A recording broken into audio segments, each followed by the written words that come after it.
ಆತ್ಮೀಯ H16 news ಅರ್ಥಾತ್ ಹೇ ಸೀತಾರಾಮ್ಗೆ ಸ್ವಾಗತ. ನಾನು ನಿಮ್ಮ ಎಮ್ಮ ಆಯ ಅಥವಾ ಮಲ್ಲಪ್ಪ ಜೋತ್ ಅವರ ಆತ್ಮೀಯರೇ. ಕಾಂಗ್ರೆಸ್ನ ಮುಸ್ಲಿಮರಲ್ಲೇ ಗೊಂದಲ ಸ್ಟಾರ್ಟ್ ಆಗಿಬಿಡೋದು. ಯಾಕೋ ಏನೋ ಕಾಂಗ್ರೆಸ್ ಈ ಸಲ ತಪ್ಪು ನಡೀತೇನೋ. ಮಧ್ಯದಾಗೆ ಎಸ್ ಮಲ್ಲಿಕಾರ್ಜುನ ಮಗ ಸಮರ್ಥ ಅವ್ರಿಗೆ ಟಿಕೆಟ್ ಕೊಡೋದು ತಪ್ಪಾಗಿತ್ತು ಅಂತ ಅನಿಸ್ತದ. ಯಾಕೆ ಅವ್ರ ಮನೆಯವರು ಯಾಕೆ ಆಗ್ಬೇಕ್ರಿ ಮೆನ್ನೆಲ್ಲ. ಅದಕ್ಕೇನೋ ಬಂದ ಲಿಂಗಾಯತ್ ಲಾಬಿ ಅವ್ರು ಬಂದಿರೋ ಮಾತಾಡಿದರು. ನಮ್ಮ ಈಶ್ವರ್ ಖಂಡ್ರೆಯವರಾಗಿರ್ಬೋದು, ಶರಣ ಪ್ರಸಾದ್ ಅವರಾಗಿರ್ಬೋದು, ಒತ್ತಡ ತಂದಿರ್ಬೋದಿಲ್ಲ ಅಂತಲ್ಲ. ಹೌದು, ಕೊಡಬೇಕಾಗಿದ್ದು ಮೆಣಸ್ತದ. ಬಟ್ ಅಲ್ಲೇ ಮೆಜಾರಿಟಿ ಜಾಸ್ತಿ 70-80 ಸಾವಿರ ಜನ ಮುಸ್ಲಿಮರು ನಮಗೂ ಕೊಡ್ರಪ್ಪ ಅಂತ ಕೇಳ್ತಾ ಇದ್ದಾರೆ. ಫಸ್ಟ್ ಟೈಮ್ ಅದು ಕೊಡಬೇಕಾಗಿತ್ತು. ಅದು ಒಂದು ನೋವಾಗಿದ್ದು ಅನಿಸ್ಕೊಳ್ಳಲ್ಲ ಮುಸ್ಲಿಮರಿಗೂ. ಸಹಜ ಅವ್ರಿಗೂ ಒಂದು ಅಧಿಕಾರದಲ್ಲಿ ಬರಬೇಕು ಮಾಡ್ಬೇಕು ಅಂತ ಇರ್ತದೆ. ಆಯ್ತು, ಕಡೆಗೆ ಏನೋ ಮೌನ ಆದರು. ಕೆಲವೊಮ್ಮೆ ಪಕ್ಷ ವಿರೋಧಿ ಕೆಲಸ ಆಗಿರ್ಬೋದಿಲ್ಲ ಅಂತಲ್ಲ. ನಶೀರ್ ಅಹಮದ್ ಅವರಿಂದ ಆಗಿರ್ಬೋದು, ಜೊತೆಗೆ ಜಬ್ಬಾರಿಂದ ಆಗಿರ್ಬೋದು, ಬೇಡ ನಮ್ಮ ಅಮೀರ್ ಅಹಮದ್ ಖಾನ್ದ ಆಗಿರ್ಬೋದು, ಸಾದಿಕ್ ಪೈಲ್ವಾನೇನೋ ಹೇಳಿರ್ಬೋದು ಇವ್ರ ಹೆಸರುಗಳು ನಿಲ್ಲಂತಲ್ಲ. ಇವರು ನೀವು ನಿಲ್ರಿ ಅಂತ ಹೇಳಿರ್ಬೇಕು, ಮತ್ತೆ ಮಾತಾಡಿರ್ಬೇಕು, ನಾವೆಲ್ಲ ಒಂದಾಗಿ ಕೆಡವನ ಪವರನ್ನು ತಂದಿರಬೇಕು. ಇವು ನಡೆಯುವಂಥವನ ಇವ. ಅದಕ್ಕಾಗಿ ಇವತ್ತು ಹೈಕಮಾಂಡ ತನ್ನ ಕೆಲಸ ಶುರು ಮಾಡಿದ. ಬೆದರಿಸಿ ಒಂದು ಬಿಡಬೇಕಾಗಿತ್ತು ನಾವು ಅದನ್ನು ವಜಾ ಮಾಡುವಂಥದ್ದು. ಈಗ ಜಮೀರ್ ಅಹಮದ್ ಖಾನ್ರಿಗೂ ಸಹಿತ ಪಕ್ಷದಿಂದ ವಜಾ ಮಾಡೋದು ಅಷ್ಟಲ್ಲ, ಮಿನಿಸ್ಟರ್ಶಿಪ್ನ ವಜಾ ಮಾಡಬೇಕು ಅನ್ನುವಂಥ ಮಾತುಗಳು ಕೇಳಿ ಬರೋದ್ರಿಂದ ಸಹಜವಾಗಿ ಮುಸಲ್ಮಾನರಲ್ಲೇ ಅವರಲ್ಲೂ ಇರೋದಿಲ್ಲ ರೀ. ತಮ್ಮ ನಾಯಕರನ್ನ ಹೊರಗೆ ಆಗಿದ್ದಾರಪ್ಪ ನಮ್ಮ ಮುಂದೆ. ಹೀಗಾಗಿ ಬಾಲ್ಕೋಟೆಯಲ್ಲಿ ಆಗಿರ್ಬೋದು, ಸ್ವತಃ ಅಲ್ಲಿ ದಾವಣಗೆರೆಯಲ್ಲಿ ಆಗಿರ್ಬೋದು, ಎಲ್ಲ ಕಡೆಯೂ ರಾಜ್ಯದ ತುಂಬ ಮುಸ್ಲಿಮರೆಲ್ಲ ಅಸಮಾಧಾನಗೊಳ್ತಾ ಇದ್ದಾರೆ. ನಮಗೆ ಸಾಕಪ್ಪ ಇದು ಕಾಂಗ್ರೆಸ್ಸಿಂದ ಸಹವಾಸ ಸಾಕು ಅಷ್ಟು ಮಟ್ಟಿಗೆ. ಅಷ್ಟೆಲ್ಲ ಇನ್ನೊಂದು ದೊಡ್ಡ ಆರೋಪ ಏನು ಮಾಡ್ತಾ ಇದ್ದಾರೆ ಬಾಲ್ಕೋಟೆ ಮುಸ್ಲಿಮರು. ಅದರಲ್ಲಿ ಕೆಲವೊಂದಿಷ್ಟು ನಾಯಕರು ಈ ಒಂದು ವಿಷಯದಲ್ಲೇ ಬಂದಂತಹ ನಮ್ಮ ಕೇಂದ್ರದ ಸುರ್ಜೇವಾಲಾ ದುಡ್ಡು ತೊಗೊಂಡಿದ್ದಾರೆ ಮಲ್ಲಿಕಾರ್ಜುನ ಮಗನಿಗೆ ಟಿಕೆಟ್ ಕೊಡೋ ಸಲುವಾಗಿ ಅಂತ ಆರೋಪ ಮಾಡ್ತಾ ಇದ್ದಾರೆ. ಆರೋಪ ಮಾಡ್ತಾಯಿದ್ದ ಅದು ಸರಿ ಇರ್ಬೋದು, ತಪ್ಪು ಇರ್ಬೋದು, ಒಂದು 50-50 ಅದು ಇಲ್ಲಂತಲ್ಲ. ಮತ್ತು ದುಡ್ಡು ವ್ಯವಹಾರ ಅಂತ ಸಹಜವಾಗಿ ಎಲ್ಲ ಪಾರ್ಟಿಗಳು ನಡೆಯುವಂಥದ್ದು, ಕಾಂಗ್ರೆಸ್ಸನ್ನು ನೋಡೋದು. ಹೀಗಾಗಿ ಅದು ಇವತ್ತು ದೊಡ್ಡ ಮತ್ತೆ ತೀವ್ರ ತಗೊಂಡು ಈ ಸುರ್ಜೇವಾಲಾ ಅವರು ಯಾರು? ಇವರು ಸ್ವತಃ ತಮ್ಮ ರಾಜ್ಯದಲ್ಲೇ ಆಯ್ಕೆ ಆಗಲಾರಂಥ ವ್ಯಕ್ತಿಗಳು. ಇವರೇನು ಜನ ಆಯ್ಕೆ ಒಂದು ಹಿಂಗೂ ಏನೇನೋ ಮಾತಾಡ್ತಾ ಇದ್ದಾರೆ. ಮತ್ತು ಸಹಜದ ಮಾತಾಡೋದು. ಯಾಕಂದರೆ ಅವ್ರಿಗೆ ಈಗ ಜಮೀರ್ ಅಹಮದ್ ಖಾನ್ ಸಹಿತ ಮಿನಿಸ್ಟರ್ಶಿಪ್ ತೆಗೆದು ಹಾಕಬೇಕು ಅನ್ನೋ ಒತ್ತಡ ಹಾಕ್ತಾ ಇದ್ದಾರೆ. ಇದರಿಂದ ಏನಾಗಿಬಿಡೋದಪ್ಪ ಅಂತಂದ್ರೆ ಮುಸಲ್ಮಾನರಲ್ಲೇ ವಿಶೇಷವಾಗಿ ಅಸಮಾಧಾನ ಮೂಡಲಿಕ್ಕೆ ಹೆಚ್ಚು. ಜೊತೆಗೆ ಇಲ್ಲೊಂದೇನೋ ರಾಜಕೀಯ ನಡೀತಾ ಇದೆ, ಇಲ್ಲಂತಲ್ಲ. ಇವರೇನೋ 3 ಜನ ಇದ್ದಾರಲ್ಲ, ವಿಶೇಷವಾಗಿ ನಮ್ಮ ಸಿದ್ದರಾಮಯ್ಯನ ಬೆಂಬಲಿಗರು. ಸಿದ್ದರಾಮಯ್ಯನವರ ಒಂದು ಬಲ ಇವ್ರಿಗೆ ಇರೋದ್ರಿಂದಾಗೆ, ಇವ್ರ ಬಲ ಸಿದ್ದರಾಮಯ್ಯ ಇರೋದ್ರಿಂದಾಗೆ ಅವರು ಸಿದ್ದರಾಮುಲ್ಲಾ ಅಂತೇಳಿ BJP ಟೀಕೆ ಒಳಗಾಗುವಂಥವ್ರಾಗಿದ್ದಾರೆ. ಮುಸ್ಲಿಂ ಪರವಾದ ನೀತಿ ಮಾಡ್ತಾರೆ ಇವರು ಅಂತೇಳಿ. ಇಂಥ ಪ್ರಸಂಗದಲ್ಲಿ ಈ 3 ಜನರ ಮನೆಗೆ ಕಳಿಸಿಬಿಟ್ರೆ ಸಹಜವಾಗಿ ಸಿದ್ದರಾಮಯ್ಯ ಬರ ಕೂಗಿದೈತಿ ಅನ್ನೋದು ಅವರು ಕಾಂಗ್ರೆಸ್ ಪಕ್ಷದ ಸ್ವಪಕ್ಷದ ವಿರೋಧಿಗಳ ಇರ್ಬೋದು ಲಾಬಿ, ಇಲ್ಲಂತಲ್ಲ. ಆದಷ್ಟು ಮುಂಬರುವ 2027ರಲ್ಲಿ ಭಾಳ ಜನ ನಾವು ಮುಖ್ಯಮಂತ್ರಿ ಅನ್ನುವಂಥ ಒಂದು ಮಾತು. ಅದರಲ್ಲೂ DK ಅವರಂತೂ ಈಗ ಇವತ್ತಿನ ಅಧ್ಯಕ್ಷರು ಮತ್ತು ಅವರ ಇವತ್ತು ವಜಾ ಮಾಡೋದಾಗಿರ್ಬೋದು ಅಥವಾ ತೆಗೆದುಹಾಕೋದಾಗಿರ್ಬೋದು, ಜಮೀರ್ ಅಹಮದ್ ಖಾನ್ರಿಗೆ ಈ ಮಿನಿಸ್ಟರ್ಶಿಪ್ ತೆಗೆದುಹಾಕೋದಾಗಿರ್ಬೋದು, ಇಂಥ ಏನೋ ಮಾಡಿದಾರಂತ ಆರೋಪಗಳಿದ್ದಾವೆ. ನಿಜವಾಗಿಯೂ ಇದೆಲ್ಲ ಆಗಬೇಕಾಗಿತ್ತ ಅನ್ನೋದು. ಯಾಕಂದರೆ ದಕ್ಷಿಣ ದಾವಣಗೆರೆ ಒಂದು ಸಣ್ಣ ಕ್ಷೇತ್ರ, ಅದು ಒಂದು MLA ಕ್ಷೇತ್ರ ಆಗಿ ಮುಗಿದೋಗ್ಬಿಟ್ಟದೆ. ಈಗ ಗೆಲ್ಲಿ ಸೋಲ್ಲಿ ಬ್ಯಾಡಂದ್ರು ಹಠ ಹಿಡಿದ ಮಲ್ಲಿಕಾರ್ಜುನ ಟಿಕೆಟ್ ನೋಡ್ರು. ಇದೊಂದು ಟೈಮ್ ಬಿಡಬೇಕಾಗಿತ್ತು ಅವ್ರಿಗೆ, ಮುಸ್ಲಿಮರಿಗೆ. ಮುಂದಿನ ಸಲ ಅವ್ರಿಗೆ ಸಿಗ್ತಿತ್ತಲ್ಲ ಟಿಕೆಟ. ಈಗೇನೋ ಆಗಿ ಹೋಗಿದೆ.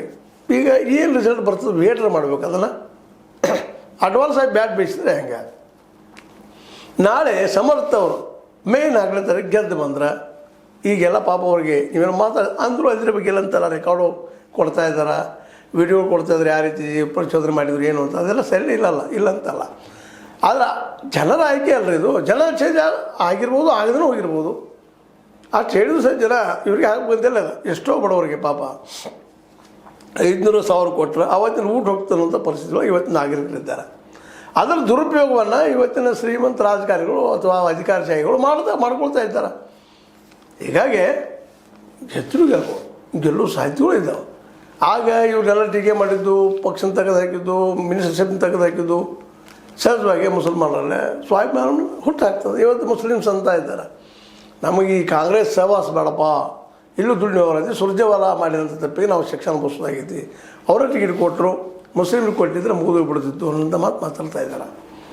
ಹೀಗಾಗಿ ಇವತ್ತು ಈ ಮುಸ್ಲಿಂ ವಿರೋಧಿಪ ಕಾಂಗ್ರೆಸ್ ಅನ್ನುವಂಥ ಭಾವ ಅಲ್ಲಿಯ ಮುಸ್ಲಿಮರಲ್ಲಿ ಬೆಳೆಯೋದ್ರಿಂದಾಗಿ ಮುಂಬರುವ ದಿನಗಳಲ್ಲಿ ಎಷ್ಟು ಮಟ್ಟಿಗೆ ಕಾಂಗ್ರೆಸ್ಸಿಗರು ಈ ಮುಸ್ಲಿಮರನ್ನು ತಮ್ಮ ಪ್ರೀತಿಯ ಕಗ್ಗಂಟಲ್ಲಿ ಇಡ್ಲಿಕ್ಕೆ ಸಾಧ್ಯದ ಅಂತೇಳಿ ಈ ಓಪನ್ ಹೇಳ್ತಾ ಇದ್ದಾರೆ. ಲೋಕ ಬಿ ಜೆ ಪಿ ಸಪೋರ್ಟ್ ಮಾಡಿದೆವಪ್ಪ, ನಮಗೆ ಏನು ವೈಚಾರಿಕವಾಗಿ ವಿರುದ್ಧ ಇದ್ದರೂ ಸಹಿತ we will support to that ಅನ್ನುವಂಥ ಮಾತು ಕೇಳಿ ಬರೋದ್ರಿಂದ ಕಾಂಗ್ರೆಸ್ಸಿಗರಿಗೆ ಮರುಚಿಂತನೆ ಮಾಡಬೇಕಾಗಿದೆ. ಇದ್ರ ಬದಲಾಗಿ ಇಲ್ಲಿ ಅನೇಕ ರಾಜಕೀಯನೂ ಅದ.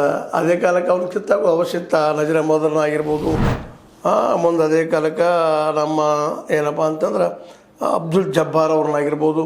ಯಾಕೆ ಇವರೆಲ್ಲ ಆಸೆ ಉಳ್ಳವ್ರನ್ನ ಇವರು ನಾವು ನಿಲ್ಲಬೇಕಂತ ಇರೋದು ಯಾರಲ್ಲಿಲ್ಲ. ಯಾವ್ದು ಮುಖ್ಯಮಂತ್ರಿ ಆಗ್ಕೊಂಡು ಹಠ ನಮ್ಮ ಡಿ ಕೆ ಶಿ ಅವ್ರಲ್ಲಿಲ್ವ, ಇನ್ನುಳಿದವ್ರಲ್ಲಿಲ್ವ, ಅವು ಇರುವಲ್ಲ ರೀ. ಯಾಕೆ ನನ್ನಲ್ಲಿಲ್ವ, ನಾ ಪ್ರಧಾನಿ ಆಗ್ಬೇಕಂತೇಳಿ ಮಾಡೋರು ಯಾರು?